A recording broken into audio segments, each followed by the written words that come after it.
Assalamualaikum warahmatullahi wabarakatuh. Perkenalkan, nama saya Zainul Sobirin, kelas G NIM 205911. Di sini saya akan menjelaskan dan memperlihatkan rumah adat Bayan dan budaya tenun khas Bayan.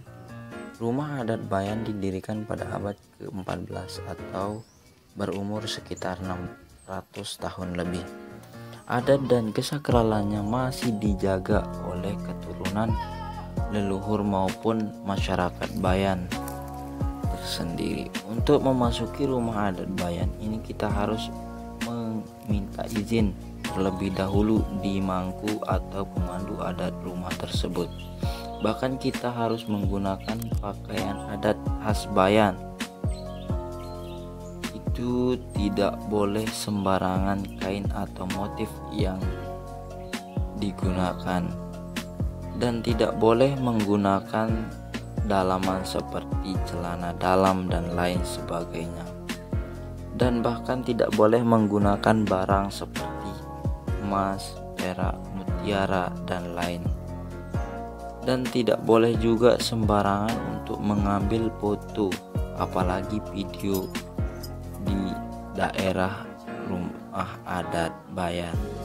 Jadi saya tidak bisa memperlihatkan semua wilayah maupun kegiatan yang ada di rumah adat Bayan tersebut, karena ada perintah dan tradisi yang masih dijaga dan diyakini oleh pemandu adat dan masyarakat Bayan.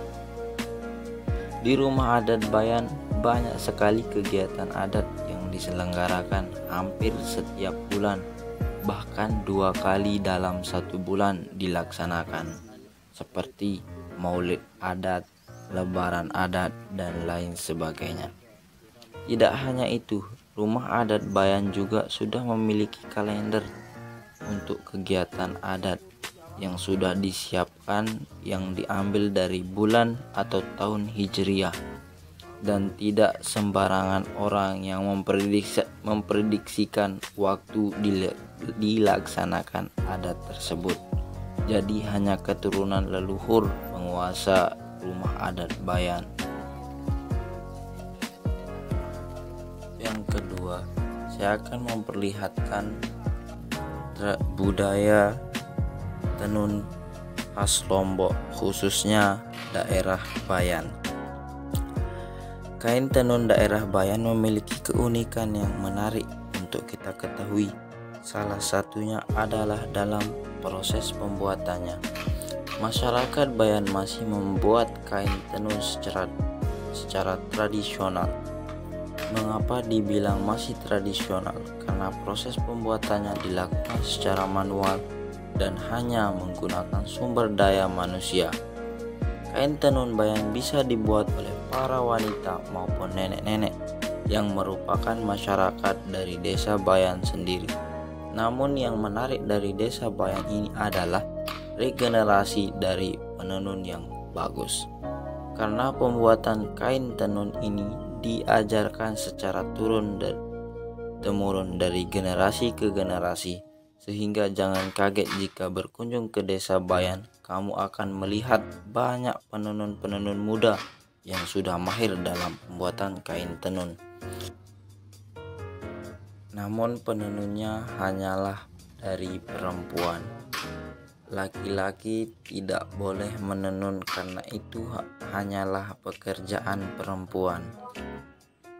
Seperti kain tenun pada umumnya, kain tenun dari desa Bayan mempunyai berbagai motif dan jenis yang unik dan khas, seperti Londong Abang yang merupakan nama dari salah satu kain tenun khas desa Bayan yang berupa sehelai kain yang memiliki motif garis atau kotak-kotak dengan dominasi warna merah. Kain ini digunakan oleh para lelaki sebagai penutup bawah atau sebagai sarung. Setelah itu ada juga kain kereng polong dengan motif yang warna-warni dan biasanya digunakan oleh seorang perempuan di desa Bayan. Bayan juga memiliki kain tenun yang dipergunakan untuk ikat kepala yaitu jon dan sapu. Kedua kain ini digunakan sebagai ikat kepala, namun yang membedakan adalah jong digunakan oleh kalangan perempuan, sedangkan sapu digunakan oleh kalangan laki-laki. Penentuan motif dan warna dari kain tenun bayan tidak sembarangan digunakan, melainkan memiliki makna dan filosofi di baliknya. Beberapa kain ini memiliki makna masing-masing. Pertama adalah londong abang yang memiliki motif kotak-kotak dan berwarna merah seperti yang sedang dibuat oleh ibunya, yang mengartikan sebagai sebuah keberanian. Kedua adalah kain kereng polong, memiliki motif warna-warni yang melambangkan sebuah keindahan. Selanjutnya adalah sapu yang memiliki berbagai jenis, dan jenis yang digunakan biasanya menandakan sebuah posisi dan jabatan di dalam ranata adat. Pertama adalah sapu berwarna biru yang melambangkan sebuah langit yang berwarna biru dan dapat mengayomi masyarakat. Biasanya digunakan oleh mak loka, roma, bak, atau seperti pemuka adat setempat. Kedua adalah sapu berwarna putih, digunakan oleh para kiai adat dan pemangku. Warna putih di sini menunjukkan sebuah kesucian dan kebersihan hati dari para kiai dan pemangku. Ketiga adalah sapu batik warna-warni yang digunakan oleh masyarakat adat secara umum. Batik warna-warni diartikan sebagai sebuah keberagamaan kehidupan di desa bayan, seperti pekerjaan maupun garis keturunan adat. Kain tenun bayan memiliki ciri khas yang berbeda dengan kain tenun lainnya. Oleh karena itu, tidak dipungkiri banyak peminat tenun yang tertarik dengan kain tenun bayan. Namun, selain memiliki sisi ekonomi yang bagus, kain tenun bayan ini juga merupakan salah satu identitas bagi adat bayan.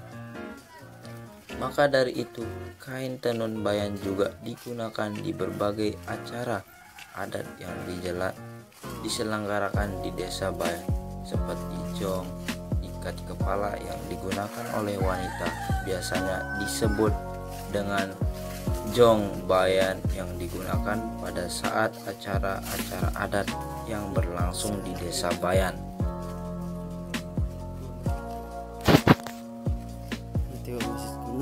Karena adanya musibah gempa di Lombok pada tahun 2018 yang merobohkan bangunan khusus tempat masyarakat bayan menenun.